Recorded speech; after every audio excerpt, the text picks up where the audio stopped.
Shalom Aleihim, Bisem Yeshua HaMashiach, salam sejahtera di dalam nama Tuhan Yesus Kristus.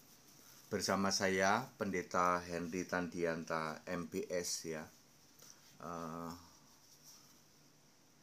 Kita akan membahas sebuah temanya begini ya. Paulus bukan murid Yesus ya. Jadi Paulus itu bukan murid Yesus ya Bapak Ibu Saudara ya.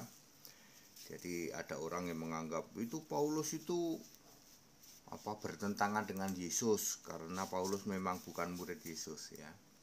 Saya akan membahas dari hal ini. Paulus itu memang bukan murid Yesus. Karena Paulus bukan murid Yesus, maka Paulus tidak pernah tahu doa Bapa kami, betul dong? Ya. Paulus tidak pernah tahu Yesus sujud berdoa kepada Bapa, nggak pernah tahu tuh Paulus, ya. Kemudian Paulus juga tidak pernah tahu Yesus bercerita tentang Bapa. Kan Yesus sering bercerita tuh tentang Bapa, ya. Apalagi misalnya aku dan Bapa adalah satu. Siapa lihat aku, lihat Bapa, aku berasal dari Bapa. Bapa itu Allah yang benar, aku cuman utusannya. Yang kayak gitu Paulus tidak pernah dengar. Saya ulang, Bapak Ibu Saudara, Paulus tidak pernah mendengar, tidak pernah tahu suruh doa Bapa kami, ya. Lalu Yesus sujud pada Bapa, lalu Yesus cerita aku dan Bapa adalah satu. Siapa lihat aku, lihat Bapa. Aku ini diutus dari Bapa, aku melaksanakan semua kehendak Bapa. Ya, aku datang dari Bapa, nanti pulang lagi ke Bapa. Yang kayak gitu Paulus tidak pernah dengar. Nah, Bapak Ibu Saudara, Paulus tidak pernah dengar, tapi kenapa Paulus kok banyak banget menulis tentang Bapa? Kasih karunia dari Allah Bapa dan Tuhan kita Yesus Kristus menyertai kita sekalian, ada di Roma 1 ayat 7 sampai Filemon 1 ayat 3. Belum nanti di Roma, di Korintus, 1 Korintus 1 ayat 2, 2 Korintus 1 ayat 3, di Galatia, di Filipi, di Efesus. Kasih karunia dari Allah Bapa dan Tuhan kita Yesus Kristus. Lalu semua orang Kristen menganggap itu Paulus itu nulis tentang Bapa. Anda berpikir Bapa yang dimaksud adalah Bapa kiasan dari Yesus sendiri sebagai Allah di surga, yang waktu itu Yesus sujud dan doa kepada Bapa. Salahmu di situ, Pak. Paulus tidak pernah kenal Bapa itu, tidak pernah kenal, dengar pun tidak. Kan Paulus tobat setelah Yesus bangkit, ya, di hari terakhir sebelum Yesus naik ke surga. Yesus menemui Paulus, ya, lalu menemui Saulus, lalu Saulus tobat. Di dalam 1 Korintus 15 ayat 8 tuh Paulus cerita itu, ya, sebelum yang terakhir dari sebelum naik ke surga, yang terakhir dari semuanya ini, Yesus menampakkan diri kepadaku. Makanya Paulus itu taunya ya Yesus Tuhan, Yesus Allah, Yesus Mesias, Yesus Kristus, Tuhan Yesus. Itu taunya Paulus, nggak pernah tahu tuh Yesus sujud pada Bapa, Yesus doa kepada Bapa, murid-murid disuruh doa Bapa kami, disuruh baptisan Bapa Anak Roh Kudus, apalagi ya, dan lain sebagainya. Tidak pernah tahu Paulus. Tapi kenapa Paulus kok banyak menulis tentang Bapa? Anda pikir itu Bapa yang sama dengan yang diceritakan oleh Yesus. Salahmu di situ, ya. Paulus tidak pernah jadi murid Yesus. Lah kalau gitu, kenapa Paulus nulis Bapa? Bahkan telak-telak gitu, sangat telak-telak di Efesus 3 ayat 14. Aku sujud kepada Bapa. Loh, itu kan Bapa itu Allah yang disembah oleh Yesus. Salahmu di situ, Pak. Ya, Paulus tidak pernah tahu itu. Aduh, Pak, 200.000 pendeta di seluruh Indonesia nggak ada yang tahu. Nggak ada yang tahu.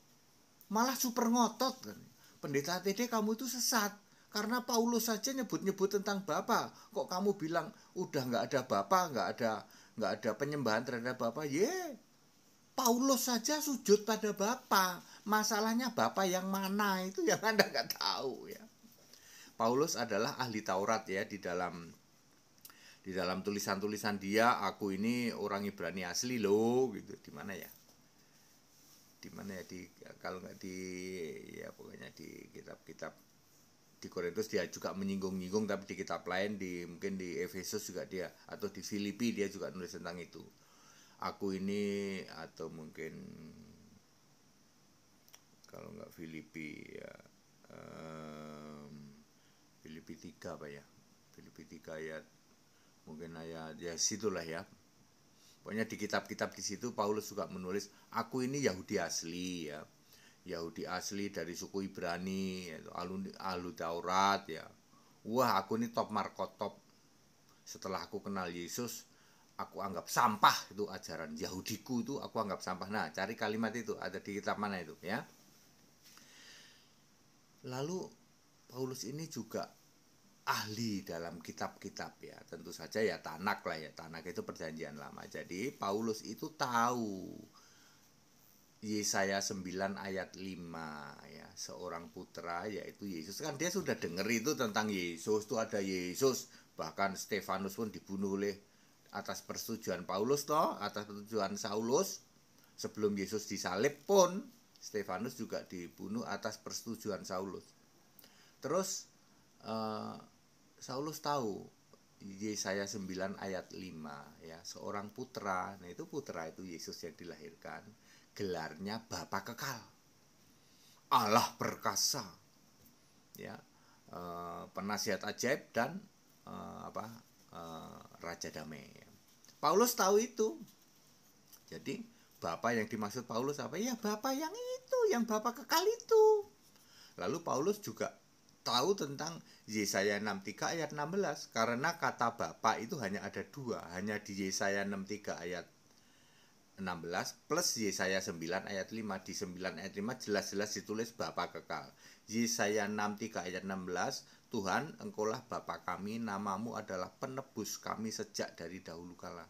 Jadi Paulus itu tahu Yesus itu penebus, bukan dari cerita waktu Yesus hidup. Seperti rasul-rasul juga dengar Yesus khotbah, cerita-cerita tentang penebusan.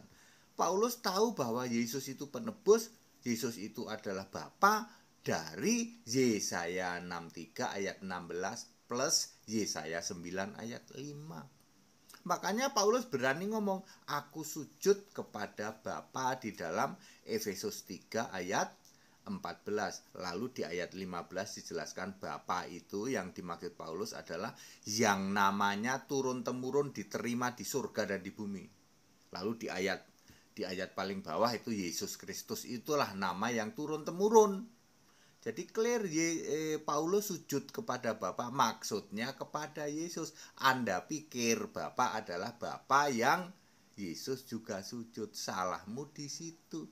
Yesus sujud doa pada Bapa, murid-murid doa Bapa kami, itu kan waktu Yesus jadi manusia. Lalu Anda pikir Paulus melakukan hal yang sama? Salah. Paulus nggak pernah kenal itu Bapa yang kiasan itu, nggak pernah kenal. Paulus kenalnya Bapa Kekal, Yesus Kristus, penebus adalah Yesus Kristus. Makanya Paulus menulis begini, Allah Bapa Tuhan kita Yesus Kristus di dalam berapa ya? Roma 15 ayat 6, kemudian Roma 9 ayat 5, Paulus menulis Mesias itu adalah Allah yang harus dipuja selama-lamanya. Ya, lalu kalau ada dia menulis salam kasih karunia dari Allah Bapa dan Tuhan kita Yesus Kristus, Anda pikir itu Bapa yang sama dengan yang didengar oleh murid-murid 12 murid itu? Salah. Paulus tidak pernah jadi murid Yesus, ya. Ya. Oke. Jadi clear ya, supaya kita semua tahu, Bapak Ibu semua ya yang orang-orang Kristen, Paulus itu tidak pernah menyembah Bapa yang itu, Bapa yang kiasan. Ya, Paulus itu penyembah Yesus. Ya, penyembah Yesus Allah ya. Paulus tahu Yesus itu Allah. Anda saja yang tidak tahu. Makanya setiap salam Paulus itu selalu dijejerkan ya, kasih karunia Allah Bapa, yaitu kan Roh, dengan Yesus Kristus, bukan Yesus manusia. Ya. Kalau Yesus Kristus itu pasti sudah Roh. pasti sudah di surga dengan Tuhan Yesus. Tuhan Yesus itu pasti di surga, ya. Yesus Kristus, Tuhan Yesus, Roh Kudus, Allah, Bapa tentu saja Bapa kekal Yesus Kristus. Clear? Ya. Jadi saya hanya ingin mengingatkan saja Bapak Ibu Saudara, ayo belajar Alkitab, jangan sampai gagal memahami. Para pendeta, para pastor, ya. Anda yang tidak paham lalu Anda klaim, ya toh, Paulus itu memberontak katanya. Memberontak pada Yesus, baptisannya dalam nama Yesus, nggak doa Bapa kami, gitu. Tapi anehnya kok nyebut-nyebut Bapa lah. Iya, Anda yang tidak paham, Rasul Paulus yang kamu salahkan, lalu HTD memberitakan kebenaran, kamu maki-maki. Pendeta ngasih tahu kebenaran dimaki-maki, hanya ada di Indonesia. Ya, mbok di cross check gitu loh. Bener HTD ini, ya. Mbok begitu gitu loh, ya. Ya, semua yang saya beritakan kan hanya tertulis di Alkitab. Kalau Anda tidak paham, itu urusan Anda. Bukan berarti bahwa pemberitaan HTD salah. Bukan berarti bahwa HTD sesat. Oh, HTD ngajak nyembah Yesus kok sesat. Yang sesat itu ya yang tidak nyembah Yesus, itu sesat. Oh, Yesus Allah kok. Anda bisa bantah nggak? Kami nggak terlalu penting Pak Alkitab. Lu kalau nggak pakai Alkitab terus kamu keimananmu pakai apa?